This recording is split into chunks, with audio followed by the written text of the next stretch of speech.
August can be one of the most important months for your hydrangeas, and yet it is also one of the easiest months to get completely wrong. By this time of summer, your hydrangea may have already put on a spectacular show. The leaves are full, the flower heads are developing or fading, and the plant can look like it needs almost nothing from you. But underneath all that beautiful foliage, your hydrangea is dealing with heat, changing moisture levels, heavy flower heads, and the beginning of its transition toward the next growing season. And there is one thing it needs in August more than most gardeners realize: consistent attention to moisture at the root zone. Welcome back to Daily Garden Gate, where we help you grow a healthier, more productive, and more beautiful garden with simple techniques that actually make sense. Today we're talking about hydrangeas in August because there is a very common mistake that can quietly stress these plants during the hottest part of summer. Many gardeners either water too little, water too often, fertilize too aggressively, prune at the wrong time, or assume that a little rain means the plant has everything it needs. The truth is that August care is less about doing more and more about doing the right things at the right time. If your hydrangea looks beautiful right now, don't assume that means you should leave it completely alone. And if it looks a little tired, don't panic and start throwing fertilizer, treatments, or random remedies at it. August is a month for careful observation. Look at the soil. Look at the leaves. Look at the flower heads. Look at how quickly the soil dries after watering. Your plant is giving you information, and once you learn how to read those signals, hydrangea care becomes much easier. The first thing we need to talk about is water. This sounds simple, but watering is where many hydrangea problems begin. Hydrangeas generally appreciate consistent moisture, especially during periods of hot weather. But consistent moisture does not mean keeping the soil constantly soaked. There is a major difference between moist soil and waterlogged soil. Your goal is to provide enough water for the root zone while allowing excess moisture to drain away. One of the biggest August mistakes is shallow watering. A gardener may turn on a hose for a few minutes, wet the surface around the plant, and walk away thinking the job is finished. The top layer of soil may look wet, but the deeper root zone may still be surprisingly dry. Then the surface dries again in the afternoon heat, and the plant experiences repeated fluctuations between wet and dry conditions. Instead of watering only the surface, think about the entire root zone. When the soil is dry enough to need water, apply it slowly and deeply enough that moisture can move down into the soil. You don't have to flood the plant. You simply want the water to reach beyond the first thin layer of soil. This encourages the roots to access a more stable supply of moisture. And here's something important. Don't automatically water your hydrangea every day just because it is August. Weather conditions vary dramatically from one garden to another. A hydrangea growing in sandy soil under intense afternoon sun may dry out much faster than one growing in rich soil with morning sun and afternoon shade. A container-grown hydrangea can dry out much faster than a mature shrub planted in the ground. So instead of following a rigid calendar, check the soil. Push your finger into the soil several centimeters below the surface, or use another simple way of checking moisture. If the soil is still reasonably moist, you may not need to water yet. If it is drying significantly in the root zone, that's a signal to provide water. The plant itself can also give you clues, but don't wait until severe wilting becomes your regular watering signal. Hydrangeas can wilt during intense heat even when the soil still contains moisture. This is especially important to understand. A plant can temporarily droop in the afternoon as a response to heat and recover later in the evening. If you see afternoon wilting, don't immediately assume the plant needs another soaking. Check the soil first. If the soil is already moist, adding more water may not solve the actual problem. This is one reason August gardening requires observation rather than automatic routines. The weather may change from one day to the next. You might have a hot, dry stretch followed by a heavy storm.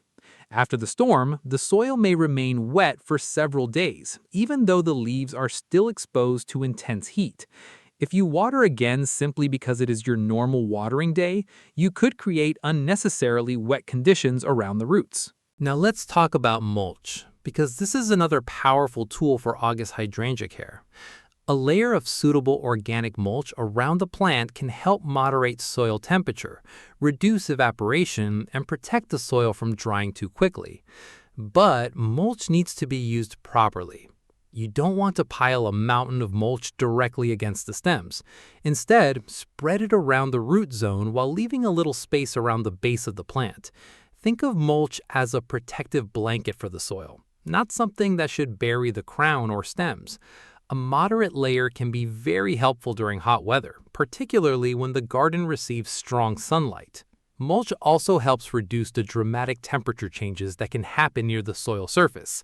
On a hot August afternoon, exposed soil can become extremely warm and lose moisture quickly.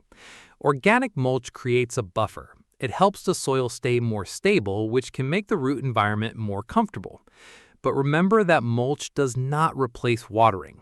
It slows moisture loss. It doesn't create moisture. If your soil is already dry, adding mulch on top doesn't magically solve the problem underneath. Check the soil, water when necessary, and then maintain the mulch layer as part of your overall strategy. Another mistake gardeners make in August is assuming that more fertilizer automatically means more flowers. It doesn't work that way. If your hydrangea has been growing well, August is generally not the time to aggressively push new leafy growth with large amounts of fertilizer. Late season feeding can encourage tender growth that may not be ideal as the plant moves towards dormancy, depending on your climate and hydrangea type.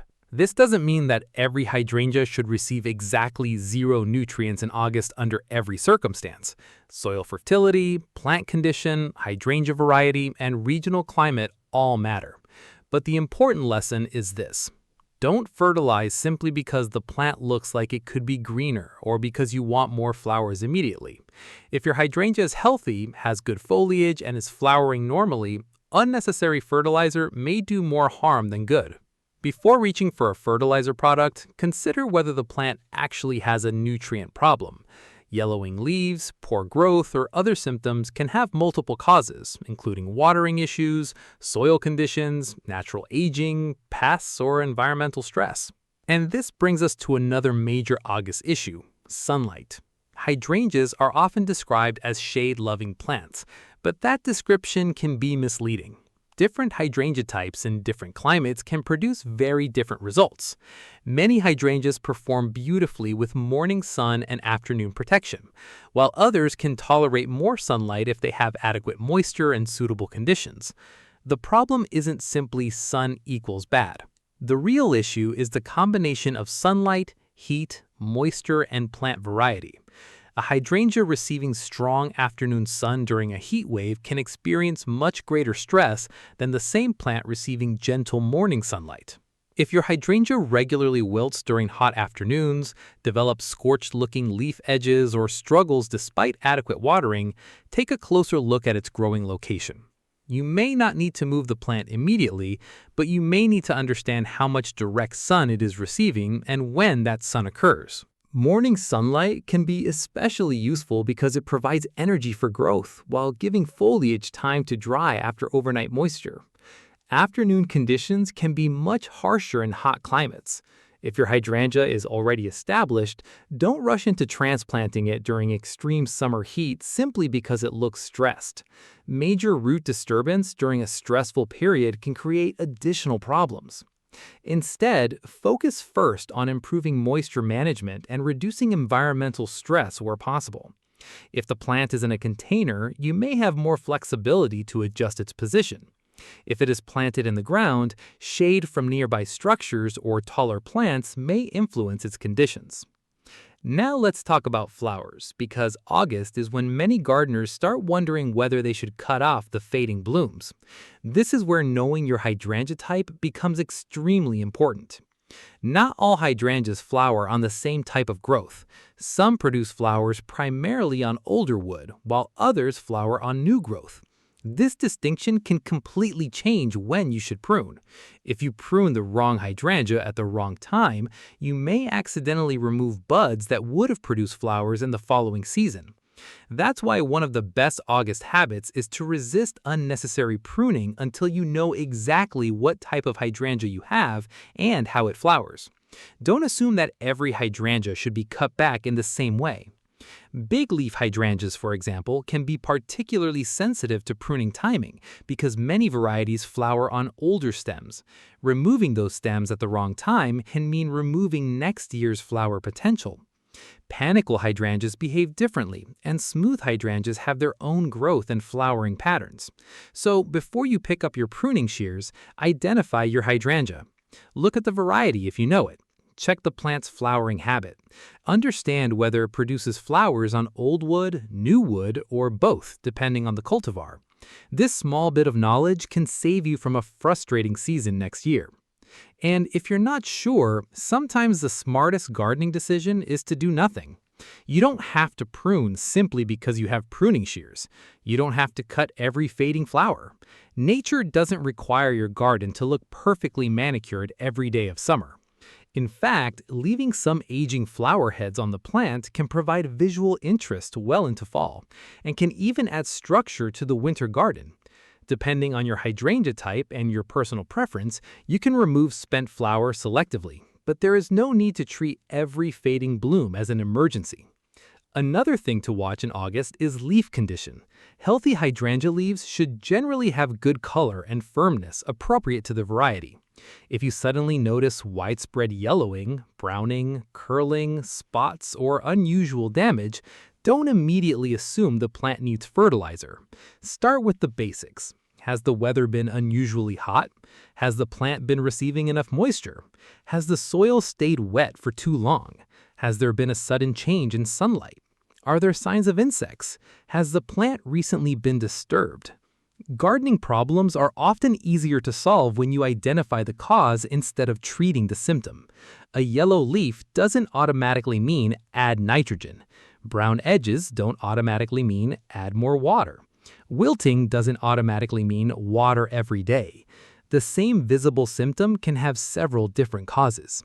This is why Daily Garden Gate always encourages gardeners to slow down and observe before reaching for a product.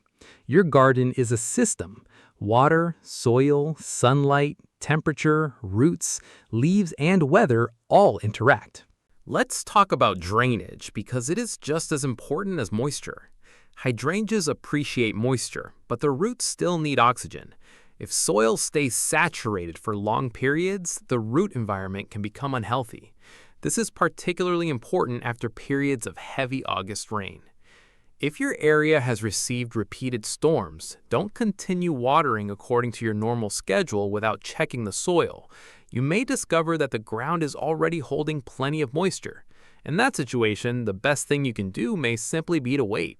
Container hydrangeas require even more attention. A container can heat up quickly in summer, and the limited amount of soil means moisture can disappear faster than it would in the ground. At the same time, containers can become waterlogged if drainage is poor. Check the container regularly, especially during hot weather. Make sure excess water can escape through the drainage holes. Don't allow the pot to sit permanently in a saucer full of standing water. At the same time, don't assume that one watering every several days is enough. Container conditions can change rapidly. This is where the phrase, check before you water, becomes so valuable. It is a simple habit, but it can completely change the way you garden. Another August task is checking for weeds around the hydrangea. Weeds compete for water and nutrients, and they can become surprisingly aggressive during summer. Keeping the area around your hydrangea reasonably clear reduces competition and makes it easier to monitor the plant. But be careful when removing weeds. Hydrangeas have roots that can occupy the upper layers of soil, especially in cultivated garden beds. Aggressive digging or repeated deep cultivation close to the plant can disturb those roots. Instead, remove weeds carefully and maintain mulch to reduce new weed growth. You don't need a perfectly bare circle of soil around your hydrangea. You simply want to minimize serious competition while protecting the root zone. August is also a good time to inspect the plant for pests. Don't panic when you see one insect. Gardens are ecosystems, and many insects are harmless or even beneficial. What matters is whether a pest population is causing meaningful damage. Look underneath leaves as well as on top. Check for clusters of insects, distorted new growth, unusual stippling, holes, or sticky residue. If you find a problem, identify it before choosing a treatment. Different pests require different approaches, and unnecessary spraying can affect beneficial insects that visit your garden. Remember that hydrangeas are valuable to pollinators when they produce suitable flowers, and your garden contains more life than just the plants you planted. Bees, butterflies, predatory insects, spiders, birds, and countless tiny organisms all interact with the garden. A healthy garden doesn't necessarily mean a garden with zero insects. It means a garden where the plant and the wider ecosystem remain in reasonable balance. Now, here's another August mistake: cutting back a hydrangea simply because it has become large. Summer growth can make hydrangeas look enormous. Branches may arc outward, flower heads may become heavy, and the plant may seem like it is taking over its space. But size alone is not a reason for aggressive pruning. If the plant is healthy and growing within an acceptable space, you may simply need to support it or wait until the appropriate pruning season for that particular variety. Heavy flower heads can sometimes cause branches to bend, especially after rain. You can provide support if necessary, but avoid turning every bending branch into a reason for severe pruning. Sometimes the natural arching form is part of the beauty of the plant. Hydrangeas don't have to stand perfectly upright like artificial decorations. Their loose, abundant shape is one of the reasons they are so popular. And let's talk about watering technique. When you water, try to focus on the soil rather than repeatedly soaking the foliage. Watering the leaves isn't always harmful, but routinely wetting foliage, particularly late in the day in humid conditions, can create conditions that favor certain leaf diseases. Water at the base of the plant and allow the moisture to move into the root zone. Slow, thorough watering is generally more useful than a quick splash across the surface. If you're using a hose, don't blast the soil with extreme pressure. A gentle flow gives water time to penetrate rather than immediately running away. If the soil has become very dry and water initially runs off, applying water slowly in stages can help. And don't forget newly planted hydrangeas. A young plant establishing its root system has different needs from a mature, well-established shrub. New plants can be more vulnerable to heat and drought because their root systems have not yet explored as much soil. If you planted your hydrangea recently, pay especially close attention to soil moisture during hot August weather. The goal is not to keep it permanently saturated, but to prevent severe drying while the roots establish. Now let's talk about one of the most overlooked August tasks: planning for the next season. What you do in late summer can influence how well your garden moves into fall. Instead of constantly trying to force new growth, focus on maintaining healthy conditions. Keep moisture consistent. Avoid unnecessary stress. Monitor pests. Protect the root zone. Learn your hydrangea's pruning requirements. This is also the perfect time to take notes. Write down where your hydrangea is planted. Record how much sunlight it receives. Notice when it begins flowering. Notice how long the flowers remain attractive. Record whether the plant struggles during heat waves. Make a note of whether the soil dries quickly or remains moist for long periods. These observations can become incredibly useful next year. Gardening becomes much easier when you stop treating every season as a brand new mystery. Your garden is constantly teaching you. If you pay attention, you begin to recognize patterns. Maybe you discover that your hydrangea needs supplemental water during a particular stretch of summer. Maybe you discover that it performs best when it receives morning sunlight and afternoon shade. Maybe you learn that your soil drains more slowly than you thought. Maybe you discover that your plant doesn't need nearly as much fertilizer as you assumed. Those lessons are more valuable than any single gardening trick. Now let's return to the main message of today's video. What does your hydrangea really need in August? It needs stability. It needs an appropriate amount of moisture. It needs protection from unnecessary stress. It needs enough light for healthy growth while avoiding conditions that are excessively harsh for its particular variety. It needs a healthy root environment.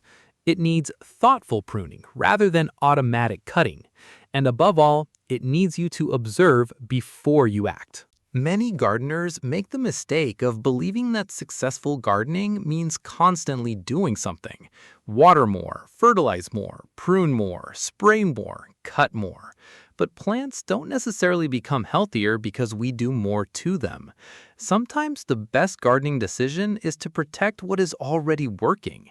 If your hydrangea has healthy foliage, adequate moisture, good drainage, and normal flowering, don't create problems by constantly changing its environment. Maintain the conditions that are helping it succeed. And if your hydrangea is struggling, don't panic. Start with the basics.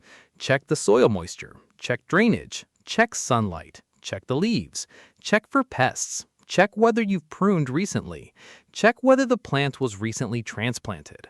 Think about the weather you've experienced over the last several weeks. Then make one thoughtful adjustment at a time. This approach is much better than changing 5 things at once, because if the plant improves, you won't know which change helped, and if it gets worse, you won't know what caused a problem. Slow, careful gardening may not sound exciting, but it is incredibly effective. There is also a psychological trap that catches many gardeners in August. You see your hydrangea looking tired after a hot afternoon, and you immediately assume something is seriously wrong. But plants respond to weather. A temporary droop during extreme heat doesn't necessarily mean disaster. Watch what happens later. Does the plant recover as temperatures fall? Does the foliage remain healthy? Is the soil adequately moist? Are new leaves developing normally? Are there signs of lasting damage? Context matters. A hydrangea that briefly looks tired at 3 o'clock on a scorching afternoon may be perfectly capable of recovering by evening. A hydrangea that remains severely wilted, develops widespread damage, or shows declining growth requires a closer investigation. Don't judge your plant from one photograph in one moment. Watch the pattern over time. And here's another important point. August is not the time to compare your hydrangea to someone else's hydrangea online. You may see a massive hydrangea covered in flowers and wonder why yours doesn't look the same. But their climate, soil, variety, sunlight, rainfall, plant age, and growing conditions may be completely different. Your goal isn't to recreate someone else's garden. Your goal is to understand your own plant. That's one of the most important lessons we can learn as gardeners. A healthy hydrangea doesn't have to look exactly like the one in a magazine. It doesn't have to produce hundreds of enormous flowers. It simply needs conditions that allow it to grow according to its variety and environment. So as you walk through your garden this August, take a few minutes to really look at your hydrangea. Don't just admire the flowers. Look underneath the leaves. Look at the stems. Look at the soil. Look at the mulch. Look at how much sunlight reaches the plant during the hottest part of the day. Think about how quickly the soil dries after watering. Ask yourself if you're helping the plant or simply doing something because you think you're supposed to. That last question can save you from a lot of unnecessary gardening mistakes. If the soil is dry, water appropriately. If the soil is already wet, wait. If the plant needs protection from harsh afternoon conditions, consider how you can reduce stress. If weeds are competing around the root zone, remove them carefully. If mulch is thin, refresh it appropriately. If you want to prune, identify the hydrangea type first. If you're considering fertilizer, determine whether the plant actually needs it. And if everything looks healthy, sometimes the best thing you can do is simply enjoy the plant. That's right, you don't always have to work in your garden. Gardening is also about observing the results of everything you've done. Those August flower heads are the reward for months of growth. Take a moment to appreciate them. As summer begins moving toward fall, you'll notice subtle changes. Flower colors may shift. Leaves may eventually begin changing. Growth may slow. The garden starts transitioning. Your job is not to fight that transition. Your job is to help the plant move through it in good condition. This is why late summer care is so important. You're not just trying to make the plant look good today, you're supporting the plant's overall health so it can enter the next season with a strong foundation. And if you remember only one thing from today's video, remember this. Don't confuse attention with care. More water isn't always better. More fertilizer isn't always better. More pruning isn't always better. More products aren't always better. The best care is the care your particular plant actually needs. For hydrangeas in August, that often means paying attention to moisture and root conditions while avoiding unnecessary stress. So before you walk away from your garden today, check your hydrangeas. Feel the soil. Look at the foliage. Inspect the stems. Check the mulch. Observe the sunlight. Look for pests. And most importantly, identify your hydrangea type before making major pruning decisions. That simple inspection could prevent one of the most common mistakes gardeners make at the end of summer. Your hydrangea doesn't need you to panic. It doesn't need you to throw everything in the garden shed at it. It needs a gardener who pays attention. And that's exactly what we're trying to build here at Daily Garden Gate. Gardeners who understand their plants instead of simply reacting to them. If today's video helped you see your hydrangeas differently, make sure you subscribe to Daily Garden Gate for more practical gardening tips, seasonal plant care, and simple ways to get more from your garden. And tell us in the comments, what type of hydrangea are you growing, and how is it doing this August? Is it covered in flowers, struggling with the heat, or somewhere in between? Your experience could help another gardener who is dealing with the exact same situation. Remember, a beautiful garden isn't created by doing everything. It's created by doing the right things consistently. Keep an eye on your soil. Protect those roots. Water wisely. Prune carefully. Don't overfeed. And let your hydrangea do what it was designed to do. We'll see you next time here at Daily Garden Gate, where every season brings another opportunity to grow something beautiful.